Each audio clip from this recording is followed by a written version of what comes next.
ఢిల్లీ జంతర్ మంతర్ దగ్గర ప్రజాస్వామ్యబద్ధంగా, శాంతియుతంగా నిరసన చేస్తున్న విద్యార్థుల మీద అమానుషంగా, పాశవికంగా పెల్లెట్ గన్స్ ప్రయోగించి దారుణంగా కొట్టి, రక్తాలు గారి, కళ్ళు పోయే విధంగా, ఆర్గాన్స్ తినే విధంగా అసలు ఒక్కొక్కరిని పదుల సంఖ్యలో చుట్టుముట్టు కొడుతూ ఉంటే, అవి చూస్తే ఎవరికైనా గనక కళ్ళు చెమర్చాలి. ఎందుకు మన పిల్లల్ని ఇంత దారుణంగా కొడుతున్నారు?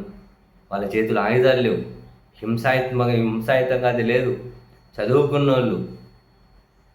కానీ ఇంత దారుణంగా కొట్టడం ఏంది అని చెప్పి కళ్ళు చెమర్చుతాయి, కన్నీళ్ళు వస్తాయి. కానీ కొందరికి మాత్రం ఇటువంటి విషయాల మీద స్పందించకుండా అంత దారుణంగా దెబ్బలు తిన్న ఆవేదనలను అవి చూసి చలించిపోయిన కొందరు పిల్లలు ఆగ్రహంలో ఏదో రెండు ఘాటైన వ్యాఖ్యలు మాట్లాడారు అని చెప్పి వాళ్ళను తీవ్రంగా వెంటాడుతూ వాళ్ళ మీద కేసులు పెడితే, అప్పుడు ప్రధాని గారు అర్ధరాత్రి ఒక ఇన్స్టాలో రీల్ చేసుకుంటూ అటువంటి వాళ్ళని క్షమించేద్దాం. ఎవరిని క్షమించాలి? సీరియస్లీ ఎవరిని క్షమించాలి? క్షమాపణలు అడగాల్సిన చోట క్షమించడం ఏంటి? సీరియస్లీ.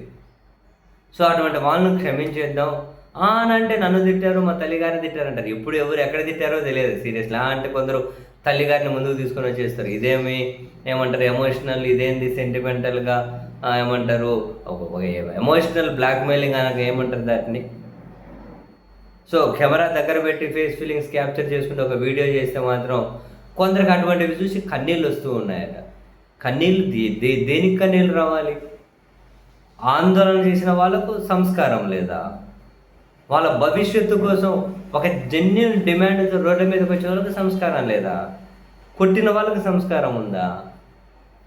అసలు చదువు గురించి తెలిసిన వాళ్ళు ఎవరైనా ఇటువంటి మాటలు మాట్లాడతారా? చదువు గురించి తెలిసిన వాళ్ళు ఎవరైనా? అందుకే చదువుకోవాలి, కాసింత జ్ఞానం ఉండాలి, విద్యార్థుల సమాజాన్ని అర్థం చేసుకోగలగాలి. విద్యార్థుల, నిరుద్యోగుల, పౌరుల హక్కులు, స్వేచ్ఛ, వాళ్ళ భవిష్యత్తును అర్థం చేసుకోగలగాలి. పాలకులు అనబడే వాళ్ళు అటువంటి వాళ్ళు కావాలి.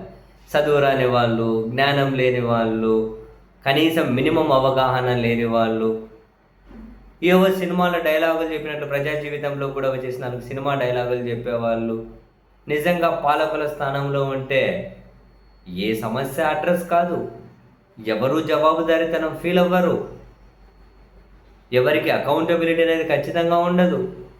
పైగా ప్రజాస్వామ్యం, శాంతియుత నిరసన ఇటువంటివన్నీ అసలు అటువంటి అర్థము కావు.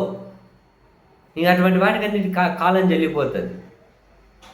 కన్నీళ్ళు కార్చాల్సింది ఎక్కడ, కార్చేది ఎవరి మీద? సంస్కారం గురించి మాట్లాడాల్సింది ఎవరు, మాట్లాడుతున్నది ఎవరు? సంస్కారవంతంగా ఉండాల్సింది ఎవరు, లేకుండా పోయింది ఎవరు? పిల్లల్ని కొట్టడం సంస్కారమా? పెల్లెట్ గన్స్ ఉపయోగించడం సంస్కారమా? గొడ్ల కంటే దారుణంగా బాధడం సంస్కారమా? ఒక గొడ్డును ఎక్కడైనా ఒక గొడ్డును కొడుతూ ఉంటేనే అటువంటివి చూసి ఐదో చలించిపోయి దేశవ్యాప్తంగా ఏంటిది జంతు హింస అంటారు. కానీ ఇక్కడ మనుషుల హింస గురించి మాట్లాడారు, మనుషుల హింస గురించి కన్నీళ్లు కార్చారు. వాళ్ళ సమస్యను దేనికోసం వాళ్ళు శాంతియుత నిరసన వ్యక్తం చేసింది. ఎవరి మీద కాన్సర్న్ చూపాలి, ఎవరి మీద కాన్సర్న్ చూపుతారు? అందుకే చదువు సంస్కారం మ్యాటర్ ఎవరికైనా, మరీ ముఖ్యంగా పాలనలో ఉన్న వాళ్ళకు చదువు సంస్కారం మరింతగా అవసరం. అవేవీ లేకపోతే దేనికి స్పందించాలో తెలియదు, దేని వైపు నిలబడాలో తెలియదు, పైపెచ్చు మళ్ళీ సమాజానికి నీతులు చెబుతారు.